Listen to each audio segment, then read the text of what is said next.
If you've ever felt guilty for the way you were feeling or wished you could just snap out of it, this is for you.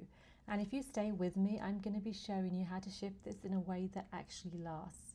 Hi, I'm Shani Grewal, and I've helped my clients release 10 to 35 pounds, up their energy levels and transform how they feel in their body using a root cause approach. In my last video, I talked about how what we really want is to feel good, because feeling good, peace, joy, that's our natural state, that's our natural way of being.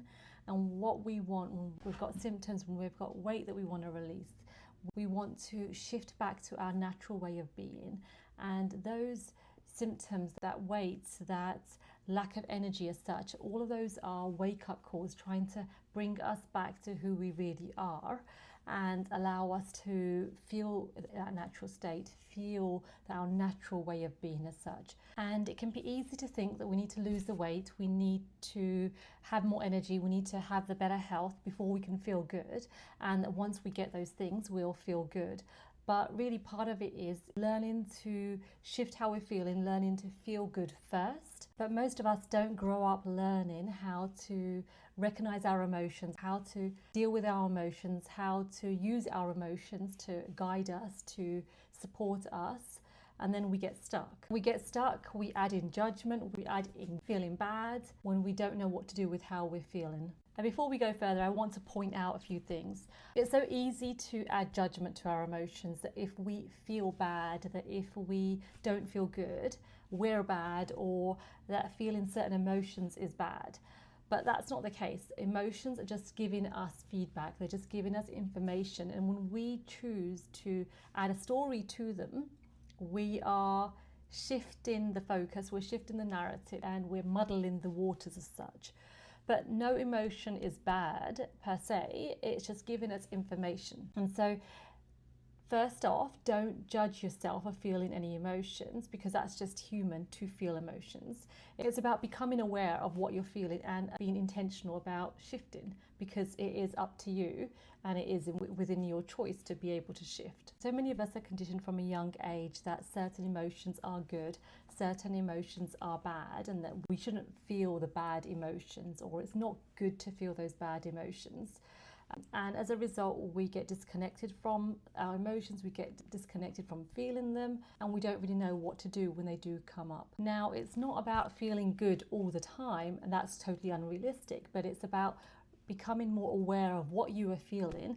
And when you aren't feeling good, when you're not feeling in a way that you want to feel it, it's having the ability to shift it and not necessarily staying stuck in feeling that way that you don't want to feel for an extended period of time. The key part is to feel your emotions, to move through your emotions, to let them move through your body, and not go into trying to fix how you are feeling as such, because our emotions impact our body on a physical level. And when you're constantly trying to fix how you are feeling, it actually keeps your body in a state of stress, and that can impact your metabolism, it can impact your body's ability to release the weight, it can impact your energy levels, and it can have an overall impact on your health and how you feel in your body. I'm going to be sharing now a little check-in that I've done with myself that's really helped me to become more aware of my emotions, to process how I'm feeling, to shift out of feeling like my emotions are taking control of me and I can't do anything about it.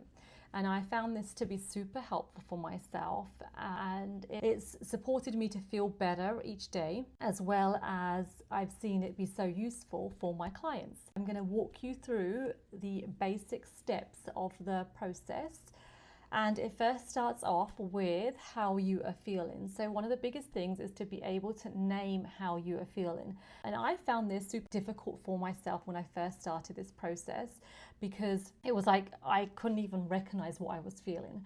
And so what helped me to improve with this was to get an emotion wheel. I was actually working with one of my coaches, an EFT practitioner, and she suggested that I get the emotion wheel out and be able to just look at that and then to identify what I am feeling. And so that's kind of where this process starts off, is just being able to identify what you are feeling, being able to see, am I feeling sad? Am I feeling overwhelmed? Am I feeling angry? And it goes into kind of the core emotions, but also goes into deeper levels of emotions within those categories. And so having the emotion wheel, maybe printing it out and putting it in the kitchen, putting it in different places in the house, having it on your phone, whatever helps you to be able to access it immediately, to see how you are feeling and to be able to give the emotion a name and just label it. Because sometimes that in itself is, I am feeling this, that is enough. And then the next step is to see, is that emotion something that needs to be felt? And do you just need to let it out and just let it move through your body? And I found that very helpful because I tend to have an emotional wave. If you're somebody that absorbs other people's emotions, it could be even asking yourself, is this emotion mine? And if it isn't yours, it could be just you making the decision that this is not my emotion and I don't need to feel it and I just need to release it. Or it may be that you're feeling this emotion and you're really becoming aware of a thought, a story, a belief that's coming up that's so attached to this emotion.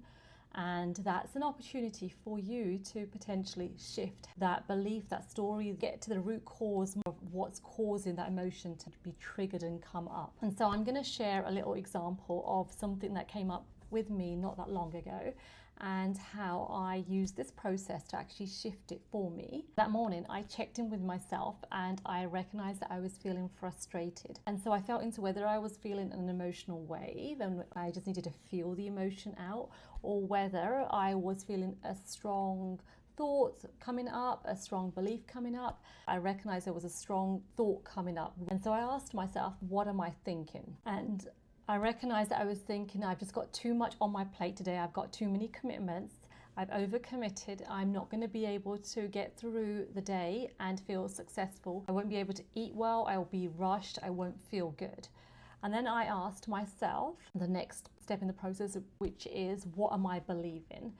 And with this, I realized that I was believing that I don't have the coping skills, that I'm going to be rushing around, and I don't want to do that because that's how I used to be and I don't want to be moving from that place. And when I checked in with myself, how does this belief feel in my body? I recognized that it didn't feel good. It felt tight, it felt constricted.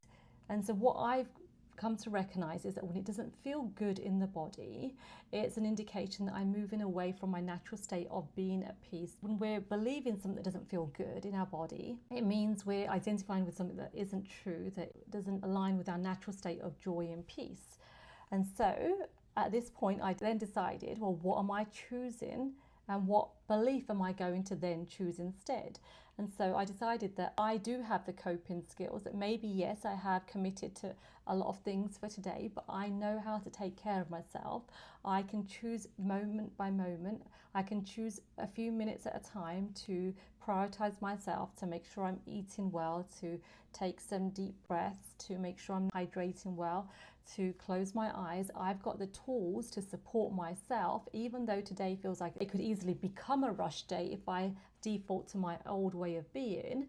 I have the tools to take care of myself and move in a way that today feels successful, that I feel satisfied with the way I move through the day. And when I started thinking this way, when I chose to believe this way, when I chose to take this focus, I felt an instant relief in my body, an instant ease in my body, an instant feeling good in my body.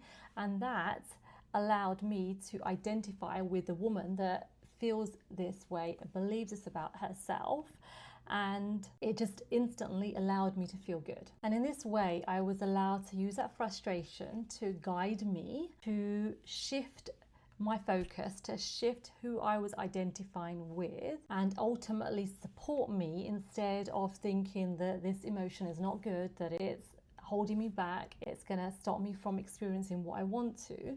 But instead, when I used the emotion to guide me and support me and refocus my way of being, it actually allowed me to have a really great day. And I remember ending that day feeling fully satisfied within me, because even though it had been busy, I had prioritized myself in between, and I felt so fulfilled and satisfied by the end of the day. This little process of checking in with myself has been super helpful for me because it helps me guide myself, it helps me lead myself, and it helps me shift my focus. And ultimately, as the old saying goes, where our attention is, that's where energy goes. And because what we focus on expands, me shifting my focus through using this process allowed me to experience, I'm pretty sure, a different result than I would have experienced if I'd continued on and not made that shift and not done that check-in with myself. And so I will include a breakdown of the check-in that I do in the comment below. And do let me know if you find this helpful, and or if you do a check-in for yourself of any other sort. And do come back if you try this out and let me know how it goes for you. So how do you feel about your emotions? Do you find that they are something that you get frustrated with? Do you find that they are useful and you use them to guide you? I would love to hear in the comments below. In next week's video, I will be sharing my top tips for what I found helpful to feel the emotions. And if you found this video helpful, don't forget to like and subscribe so you don't miss out on future videos. I will see you next week.